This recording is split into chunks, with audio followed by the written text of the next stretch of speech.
Situasi yang mengguncang dunia, Israel dilaporkan menyerah pada Hizbullah. Hal ini disampaikan oleh Ketua Partai Sosialis.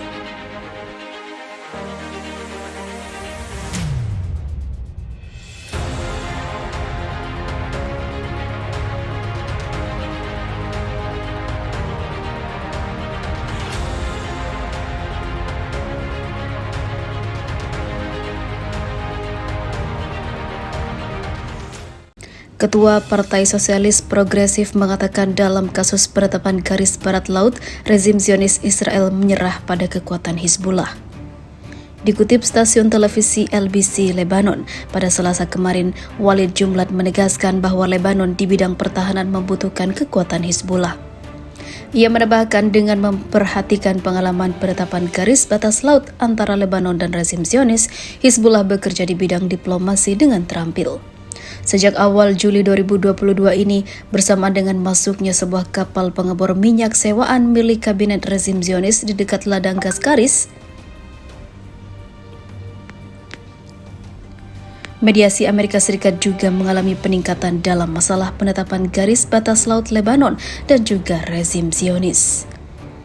Di sisi lain, Hizbullah menentang keras pemerasan yang dilakukan Israel dan memberikan berbagai peringatan. Selama batas laut Lebanon, zona ekonomi eksklusif negara ini di Laut Mediterania, serta status ladang gas Karis belum jelas, maka seluruh langkah di ladang gas ini akan dilawan. Hal ini membuat para pasukan Israel ketakutan karena kekuatan dari militer Hizbullah tidak main-main lagi, hingga akhirnya Israel dilaporkan menyerah dan tidak ingin mengganggu karena meskipun Amerika membantu, Hizbullah sudah pernah mengalahkan Israel di front pertempuran yang keras. Melihat Hizbullah di Lebanon Selatan dan perlawanan kepada Israel, jalan di Lebanon dipenuhi poster foto-foto para syuhada pejuang Hizbullah. Foto mereka dipasang di samping foto para pemimpin Hizbullah. Hizbullah sangat populer di Beirut Selatan. Mereka adalah orang Arab yang bertekad berperang dengan Israel atau dengan negara Zionis. Potret Hasan Nasrallah, pimpinan Hizbullah, ada di mana-mana di Lebanon atau Beirut. Israel sangat takut serangan roket mereka. Amerika Serikat memperlakukan mereka sebagai organisasi teroris sama dengan Hamas. Jerman, menurut berita Deutschlandfunk, memelihara hubungan yang tenang dengan Hizbullah. Badan Intelijen Federal memainkan peran perantara antara Israel dan Hizbullah. Pada bulan Januari 2004 terjadi pertukaran tahanan untuk pertama kalinya atas peran Jerman. Hizbullah muncul setelah revolusi Islam Ayatollah Khomeini di Iran. Hizbullah diakui sebagai sebuah gerakan Syiah dari milisi bersenjata dan sebuah partai. Hizbullah telah duduk di parlemen Lebanon sejak 1992. Saat ini memiliki 12 dari 128 anggota parlemen. Hizbullah bentrok dengan Israel. Mereka sangat berani. Mereka tidak segan-segan melakukan serangan bunuh diri atau memaksa Israel. Tentara terkuat di dunia kelabakan melawan Hizbullah. Selama 22 tahun, Israel menduduki Lebanon Selatan. Hizbullah berani mati melawan Israel, mengorbankan dirinya. Hizbullah Lebanon Selatan menggunakan taktik gerilya yang ditujukan pada sasaran militer. Jika seseorang meledakkan dirinya di sebuah bar di Eropa atau Israel dan membunuh warga sipil, dia bisa disebut terorisme.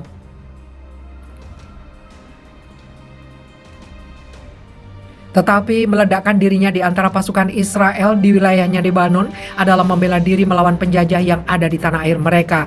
Zainab, 35 tahun, ibu dari 7 anak putranya tewas dalam perlawanan ke Israel. Banyak pemimpin Arab yang pernah kehilangan putranya dalam pertempuran melawan Zionisme.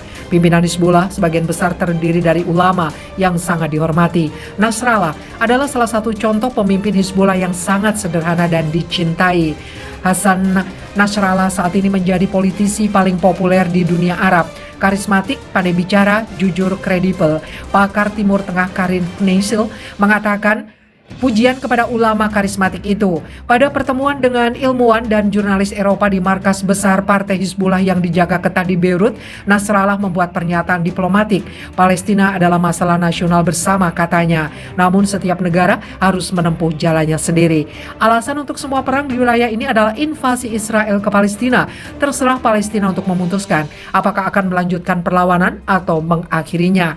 Apakah mereka ingin membebaskan tanah yang diduduki. Pada tahun 1967 atau wilayah tahun 1948. Asal seluruh Palestina, tanggung jawab kita hanya membantu mereka. Hizbullah secara teratur memasuk kelompok seperti Hamas dan Jihad Islam dengan uang dan senjata. Hussein Hassan yang mewakili Hizbullah di Parlemen Lebanon menekankan bahwa kebijakan ini tidak ditujukan untuk tujuan asing, melainkan tujuan internal Lebanon.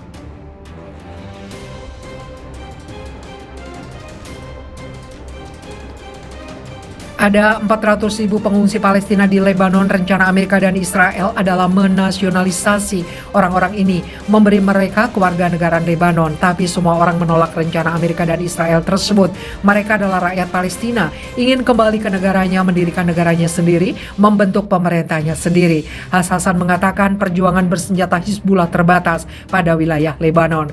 Partainya tidak tertarik mendirikan cabang di Suriah atau Palestina atau terlibat aktif dalam konflik lain. Ide dasar Hizbullah dan Iran tidak diakui oleh mayoritas orang Arab yang beragama Sunni. Norma 29 tahun seorang Protestan, dia tinggal di Lebanon Selatan seperti kebanyakan orang Kristen di Lebanon Selatan. Norma tidak memiliki masalah mendasar dengan Hizbullah, tapi dia lebih suka melihat milisi Syiah dilucuti. Lebanon lebih memilih untuk menyerahkan konfrontasi dengan Israel kepada Hizbullah, sebuah gerakan perlawanan non-negara di Lebanon Selatan. Ada kecurigaan terhadap Hizbullah, apakah ingin mendirikan Republik Islam di Lebanon berdasarkan model Iran. Namun Hizbullah membantahnya. Kami tidak pernah menyatakan bahwa kami ingin mendirikan negara Islam di Lebanon. Kami realistis. Kami yakin bahwa bentuk pemerintahan satu negara harus diterima oleh mayoritas rakyatnya dan mayoritas rakyat Lebanon tidak menginginkan Republik Islam, kata Hizbullah. Victor Al-Kik dari Universitas Lebanon, seorang Kristen, menganggap ketakutan ini tidak berdasar.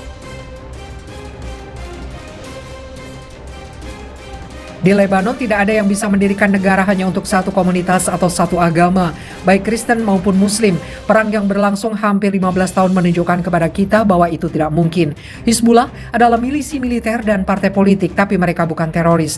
Terorisme Islam yang kita lihat hari ini tidak berasal dari Hizbullah.